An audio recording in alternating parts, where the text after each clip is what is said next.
All right, everyone, let's get one of the first things you have to do is you have to create an application to connect with the Facebook auto poster. Okay, so what's this going to do? It's going to take all your data from Facebook and import it into the software so that it can post to your pages, groups, friends walls if they permit that, stuff like that. Okay, so the first thing you have to do is you have to log into your account. Once you're in your account, then I want you to go up into the address bar here, and I want you to type in developers.facebook.com. Okay, and then I want you to hit enter. I'm at developers. I want to create an app. So the first thing it's going to do is it's going to say, well, you need to register as a developer first. So you register as a developer. I click the button and it's going to do its thing. Do you accept? Yes, I accept the privacy policy. I'm going to register. Wow, now that was really difficult. We are all done. So I just want to close this because I don't really care about all of this stuff. Now there's a variety of ways to go about this, and you can, depending on the type of app you're creating. I'm used to doing it one particular way. So although I'm going to ask you to click advanced setup, it's not really that advanced. It's pretty simple. So I'm going to click that, and then I'm going to name the app. Okay, so for this example, I'm going to put internet marketing success. Okay, then I have to pick the category. So I can put business or education. So I'm going to put business, and I'm going to create the app. Then, of course, it's going to want to give me a CAPTCHA.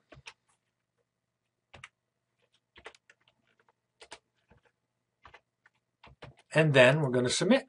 Okay, so now we're in the dashboard. And what it did is it's created this app. I have an app secret number and an app ID. And these are the numbers we're going to need to use later, but we got to do a couple more things. First thing we're going to do, I'm going to hit settings, and I have to make sure the email address for this particular account is there. So I'll go to where I have it and I'll paste it in. So I'm going to save those changes. And then I'm going to add a platform, because where we install the software for you is on a particular domain. And when you first got access to the posting software, so the person who gave you access, the person or company who gave you access to the posting software would have given you a domain. It can look like something like this, okay? So never mind what the actual domain is called in this particular example, well, because yours may be different. So it's whatever domain.com.info, whatever it is called. And then for our purposes, it's always going to have an index PHP at the end. We don't have to worry about that. And some of you will have a domain like this. See, actually, this one's not even written properly. And then it'll have a subdirect like app number 1. So maybe the person set a posting application up on this subdirectory, and you're going to need to know this information. But they're either going to give you a domain that looks like this, or a shorter one that's just on the main domain. Okay, so let's use one of these, for example. Okay, so the first thing that I'm going to do is I only need this part inside here where it says app domain. I don't need any of the HTTP, and I don't need the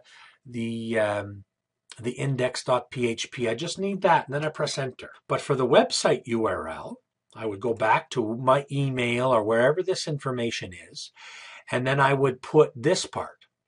Again, we never need the index.php. So whether they give you the short version or a longer version that has an extra directory in there, we just copy everything without the index.php. So then I would save those changes. Okay, so now it tells this app to go and talk to the software that is on this domain and at this exact address. That's all it does. Then we have to go over to here where status and review over on the side. So we're going to click that status and review. And right now it's not open or available. So we just have to click yes. And then we have to save it. Okay, and then once that is saved, we can go back to the status and review, and then you would just double click here and then copy and put this in a document somewhere.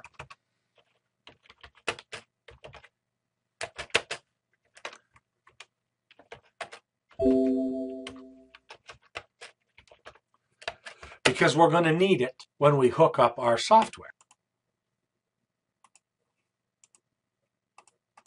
And I always save it just to make sure everything's saved. So that is the end of how to make a Facebook application.